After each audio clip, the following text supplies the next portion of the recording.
Hello दोस्तों, स्वागत है आपका स्टडी ऑरिजिन के यूट्यूब चैनल पे। मैं आ गई हूँ फिर से एक स्टडी मटेरियल को लेकर के। और ये जो स्टडी मटेरियल अभी आप स्क्रीन पे देख रहे हैं वो है पाटलिपुत्र यूनिवर्सिटी की पॉलिटिकल साइंस की question paper, previous year question paper session 2022 से 24 वाले का। यानी रिसेंटली जो क्वेश्चन पूछे गए हैं उसके सेकेंड सेमेस्टर एग्जामिनेशन का क्वेश्चन आपके पास है। और पॉलिटिकल साइंस का CC5 की अभी हम लोग डिटेलिंग चेक करेंगे, किस तरीके के क्वेश्चन पूछे गए हैं, पैटर्न क्या है, और जो क्वेश्चन पूछे गए उसे भी हम लोग देखेंगे। और साथ ही साथ अंत तक आपको बताया जाएगा कि इसे आप डाउनलोड कैसे कर सकते हैं ताकि आप अपने एग्जामिनेशन की प्रिपरेशन प्रॉपर तरीके से कर सकें। तो अगर आप पाटलिपुत्र यूनिवर्सिटी के स्टूडेंट हैं तो भी ये आपके लिए हेल्पफुल है, अगर आप किसी और यूनिवर्सिटी के स्टूडेंट हैं तो भी हेल्पफुल है, क्योंकि ओवरऑल जो पैटर्न होता है वो सेम ही होता है। तो चलिए शुरू करते हैं, लेकिन उससे पहले चैनल को सब्सक्राइब जरूर कर लीजिए ताकि आपको आपके स्टडी की आगे की ऐसी ही इन्फॉर्मेशन और मटेरियल मिलते रहे। स्टडी ऑरिजिन अपडेट्स के साथ साथ स्टडी मटेरियल्स भी प्रोवाइड करवाता है, तो हेल्पफुल लगे तो आप लाइक जरूर कीजिएगा और इस वीडियो को अपने बैचमेट्स के साथ शेयर कीजिएगा। अभी अगर आप डिटेलिंग चेक करें तो यहाँ पे आपको दिख रहा होगा PG regular semester 2 examination 2023 that means session 2022 से 24 है, तभी तो सेकेंड सेमेस्टर का एग्जामिनेशन हो गया 2023। ठीक है। पॉलिटिकल साइंस PPU M2 यानी ये कोड है CC5 पेपर का। और CC5 जो आपका पेपर होता है वो इंट्रोडक्शन टू पब्लिक एडमिनिस्ट्रेशन होता है। ये तो आप सभी को पता है कि सेकेंड सेमेस्टर में CC5, 6, 7, 8 और 9 ये पेपर पढ़ने होते हैं। तो अभी हम लोग CC5 का देखेंगे, इसके बाद CC6 का भी वीडियो अपलोड किया जाना है, या हो सकता है जब आप देख रहे हैं तो अपलोड किया जा चुका हो, तो आप प्रॉपर तरीके से जाकर के चेक कर सकते हैं। और अब बात कर लेते हैं कि इसे कैसे मतलब जो एग्जामिनेशन है उसमें किस तरीके की मार्क्स डिस्ट्रीब्यूशन होती है। ओवरऑल 100 मार्क्स के होते हैं, जिसमें 30 नंबर तो आपका इंटरनल CIA जो बोला जाता है उसी समय हो जाता है, और ये 70 मार्क्स का अभी हो रहा है। ठीक है। इसमें 3 तरह के क्वेश्चन होते हैं। ठीक है। अगर आप प्रॉपर तरीके से यहाँ पे देखें तो 3 तरह के क्वेश्चन आपको मिल जाएंगे। सेक्शन ए जो कि ऑब्जेक्टिव टाइप का है, यानी कि एक क्वेश्चन रहेगा, 4 ऑप्शन रहेगा, उसमें से आपको एक एक क्वेश्चन चुनना है। तो इसके बारे में पहले हम लोग थोड़ा सा पैटर्न ही समझ लेते हैं। ठीक है। तो अगर आप यहाँ पे देखें तो अभी आपको देखने को मिलेगा choose the correct answer from following alternative. जो ऑब्जेक्टिव टाइप का क्वेश्चन है उसमें आपको क्या है, 10 क्वेश्चन है, 2-2 नंबर का एक क्वेश्चन है, यानी टोटल जो ऑब्जेक्टिव हुआ वो 20 नंबर का हो गया, 20 नंबर कंप्लीट। अब आगे हम लोग सेक्शन 2 की बात करें तो सेक्शन 2 को अगर आप प्रॉपर तरीके से देखेंगे तो यहाँ पे आपको देखने को मिलेगा, वेट अ मिनट हम लोग देख लेते हैं। हाँ, तो सेक्शन बी यानी मतलब वही 2 हुआ। अगर आप इसे देखें तो ये शॉर्ट आंसर टाइप क्वेश्चन है, ये सब्जेक्टिव हो जाता है, ऑब्जेक्टिव नहीं है, इसका आंसर आपको लिखना होगा। और ये जो है ना 5 नंबर का क्वेश्चन है। ठीक है। एक क्वेश्चन 5 नंबर का है, 4 क्वेश्चन इसमें से आपको बनाना है, तो टोटल ये भी आपका हो गया 20 नंबर का। यानी ऑब्जेक्टिव 20 नंबर और शॉर्ट वाला सब्जेक्टिव भी 20 नंबर, 20-20 हो गया आपका 40 नंबर यहाँ पे। अब यहाँ पे अगर हम बात करें लॉन्ग टर्म वालों की यानी सेक्शन सी की, तो सेक्शन सी में आपको टोटल जो है 3 क्वेश्चन बनाने हैं, 10 नंबर का एक क्वेश्चन होगा, टोटल आपका हो गया 30 नंबर, 20-20-40 और इधर 30, 70 हो गया लॉन्ग टाइप क्वेश्चन। अब देखिए लॉन्ग टाइम में एक होता है ना कि एक्स्ट्रा कितने क्वेश्चन दिए गए हैं, तो यहाँ पे ये जो लॉन्ग टाइम है इसमें आपको 5 क्वेश्चन पूछे गए। ठीक है। 5 क्वेश्चन में से 3 का जवाब देना है। और शॉर्ट टाइम जो सब्जेक्टिव क्वेश्चन है उसमें आपको जो है 6 क्वेश्चन पूछा गया और 6 में से 4 का जवाब आपको देना है।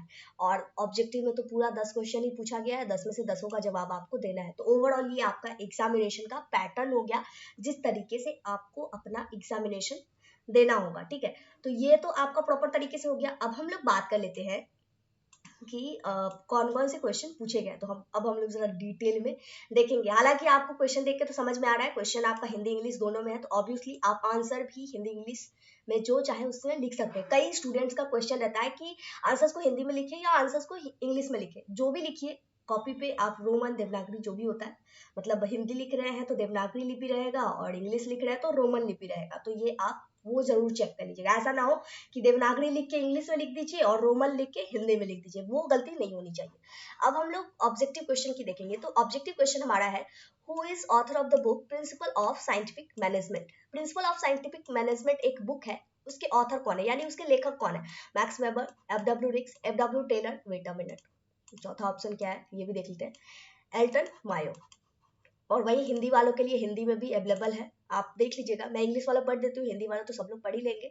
प्रिंसिपल ऑफ साइंटिफिक मैनेजमेंट नाम के पुस्तक लेखक कौन है, तो ओवरऑल यहाँ पे ऑप्शन दिया गया है। क्वेश्चन नंबर दूसरे की बात करें, दूसरा क्वेश्चन हमारे पास है, wait a minute, from where did the concept of performance budget start, यानी कि यहाँ पे आया निष्पादन बजट की अवधारणा का आरंभ कहाँ से हुआ था। अब इसमें कौन से देश में हुआ था, कहाँ से स्टार्ट हुआ था, ये आपको सेलेक्ट करना है। तो आंसर्स अब ऑब्वियसली सब सब्जेक्ट अलग अलग है, तो आप अपने सिलेबस के अनुसार, आप जो पढ़े उसके अनुसार आपको आंसर्स में टिक आउट करने हैं। यहाँ पे अब अगला क्वेश्चन आता है, how many principles of organisation were propounded by Henri Fayol, Henri Fayol के द्वारा कितने ऑर्गेनाइजेशन प्रिंसिपल्स को प्रोपाउंड किया गया था। तो अब यहाँ पे ऑप्शंस अवेलेबल है, हिंदी वाला लैंग्वेज यहाँ पे नीचे आपको दिख जाएगा, कितने संगठन के सॉरी हेनरी फायल के द्वारा संगठन के कितने सिद्धांत प्रतिपादित किए गए थे, यानी कितने सिद्धांत जो है हेनरी फायल के द्वारा दिए गए थे। तो जो भी है नंबर उस पर टिक आउट करना है ऑब्वियसली।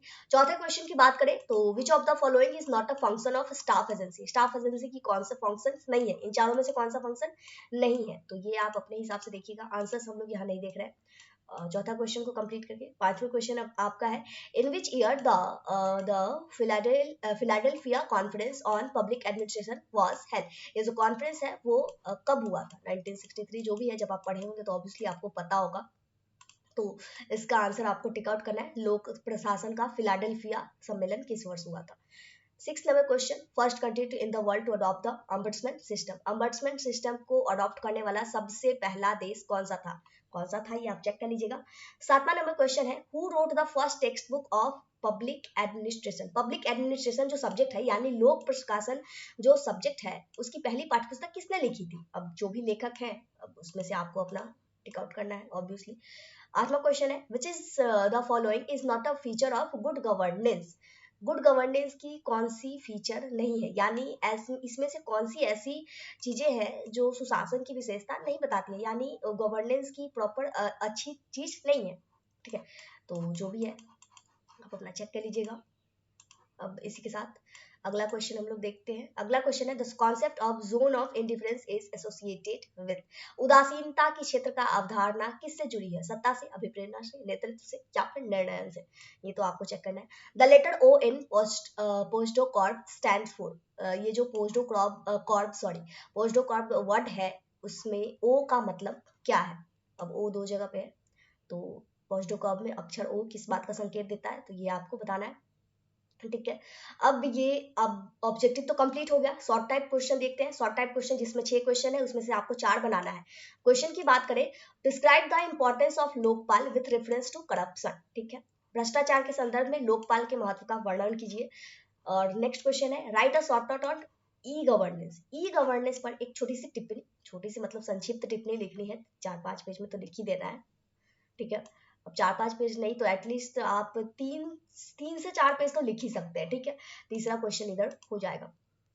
तीसरा क्वेश्चन को कंप्लीट करके अब अगर चौथे क्वेश्चन को देखें, वेट अ मिनट, चौथा क्वेश्चन आपके पास है, explain the difference between public administration and private administration, लोक प्रशासन, पब्लिक एडमिनिस्ट्रेशन जो वर्ड है वो लोक के लिए ही यूज किया जाता है, लोक प्रशासन और निजी प्रशासन में क्या अंतर है उसे स्पष्ट करना है। What do you mean by citizen charter, citizen charter से आप क्या समझते हैं। तो इसी के साथ आपका चौथा क्वेश्चन कंप्लीट होता है।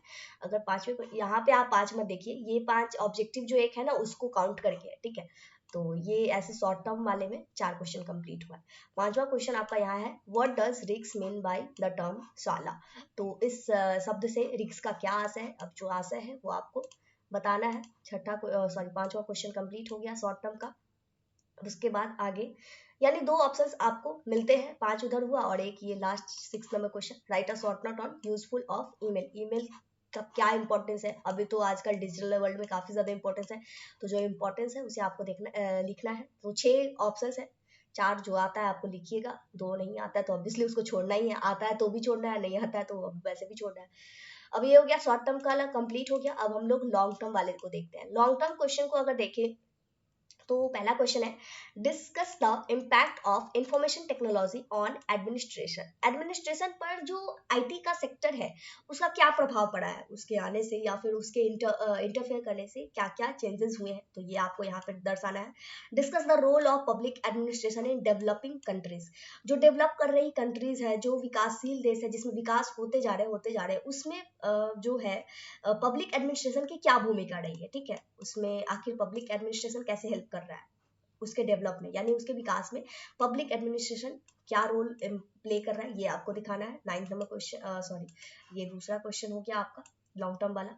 अब हम लोग तीसरे क्वेश्चन को देखें, तो explain the concept of scientific management as advocate by Taylor. Taylor के द्वारा जो भी कॉन्सेप्ट दिए गए हैं साइंटिफिक मैनेजमेंट का, उसको यहाँ पे आपको एक्सप्लेन करना है, तो ये आप कर लीजिएगा अपने सिलेबस से आसानी से, और जो भी टेक्स्ट बुक पढ़ रहे हैं आप उससे। 11th नंबर क्वेश्चन की, यानी कि आपका इधर हो गया, 3 क्वेश्चन उधर हो गया ना, ये चौथा क्वेश्चन है। चौथा क्वेश्चन है, एक्सप्लेन फ्रेड डब्ल्यू रिक्स प्रिज्मेटिक मॉडल। प्रिज्मेटिक मॉडल यानी प्रिज्मीय मॉडल की व्याख्या करना है, जो कि फ्रेड डब्ल्यू रिक्स के द्वारा दी गई है। 12 नंबर क्वेश्चन, मतलब सॉरी मैं इसको पढ़ लेती हूँ। आपका ये हो गया 5th नंबर क्वेश्चन। 5 क्वेश्चन है जिसमें आपको 3 का आंसर देना है, तो ये 5वां है। Discuss the power and function of Lokayukta. Lokayukta की शक्ति और कार्य, इसका पावर क्या क्या है और इसका काम क्या क्या है, उसको डिस्कस करना है।